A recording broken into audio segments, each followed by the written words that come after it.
Christmas time. A time for giving. A time for family. A time for being at home. But what about those without a home this Christmas?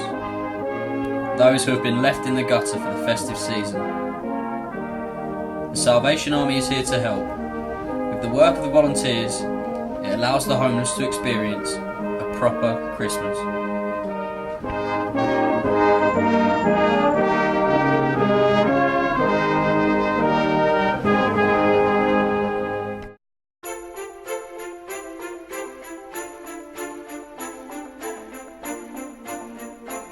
There are lots of things people love about Christmas. Christmas means to me it's Christmas shopping, Christmas rush, everybody rushing by, the lights, it's just amazing, I love the lights. This is a normality in society. Christmas may be glamorous for most, but John believes differently to popular opinion. Christmas used to mean a lot to me, but now, unfortunately, I think the spirit of it's been taken out by people's greed, the advertising, they're being forced into buying stuff that they probably don't need and don't want, so that's the spirit of Christmas. There's a greater problem to resolve than having the correct view on Christmas. Helping the homeless at this time of year. James was living rough 6 Christmases ago, before he found the Salvation Army. I got here after a breakdown of sorts, not of sorts, quite literally a breakdown, should I say.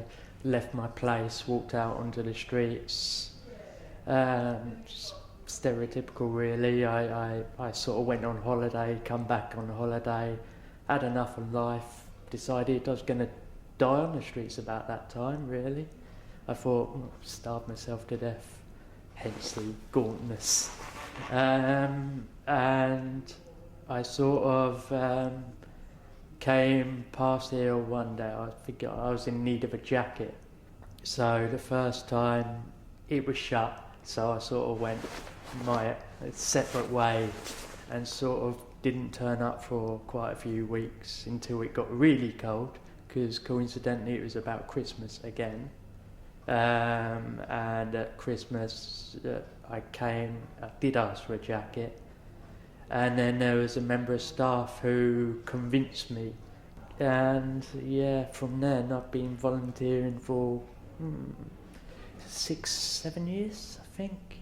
James isn't the only person who has been helped by the work of the volunteers. There's quite a few stories I could tell. Probably the most memorable for me is he was 78 at the time I met him for the first time. On the streets, had ended up on the streets due to kind of family breakdown and so on. Obviously very vulnerable. I met this woman who suddenly stopped me and noticed my Salvation Army uniform and said, "Oh, Salvation Army." She said, "I've got a lot of admiration for you." And many people say that to me and I thought nothing of it until she started to tell me her story. And she said that she slept outside of our number 10 drop-in centre for quite a while because she had nowhere to live, she had no food, she had nothing. And our Salvation Army drop-in centre here at the Regent Hall helped her with basic things like food and clothing, and also advice to get her benefits and eventually to help her into the workplace.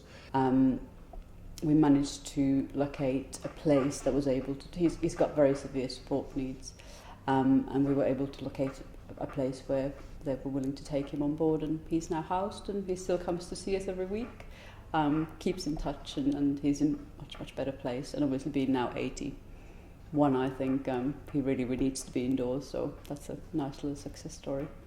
And she told me when I saw her that she just started that previous week a brand new job in an architect's firm in London, one of the top architects' firm in fact. So here's this lady who had gone from nothing and been helped on that journey. And one thing that really touched me is that she said the Salvation Army gave her a blanket, and she's kept that blanket. It's a reminder of the journey that she's been on. There are many more people who have been helped by the charity's ethos implemented by William Booth when he founded the Salvation Army. don't know whether you could say what the Salvation Army means to me. I like the William Booth's ethos. William Booth's ethos was by helping others, by gilling out there, by doing things, not sitting behind your pedestal in the church, you know, getting your hands dirty, you know, and I'm a great believer in getting your hands dirty, you know. We've been in the West End now for over 130 years, and basically the Salvation Army is a church but also reaches out to people in need. It's sort of Christianity with its sleeves rolled up. We have, as part of our complex here, what we call our number 10 drop-in centre for homeless people. And we try to do two things for them. First of all, we try to give them practical help.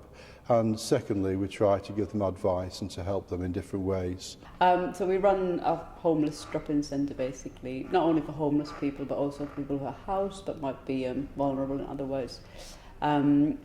We do a weekly programme of activities. So we do a film group, for instance, today. We're all set up for a cinema experience. On Tuesdays we do a bit of art and board games. On Wednesdays we've got our biggest kind of a drop-in evening where people come, they have a bit of food, soup, chicken, sandwiches, and they get clothing as well, those who need it.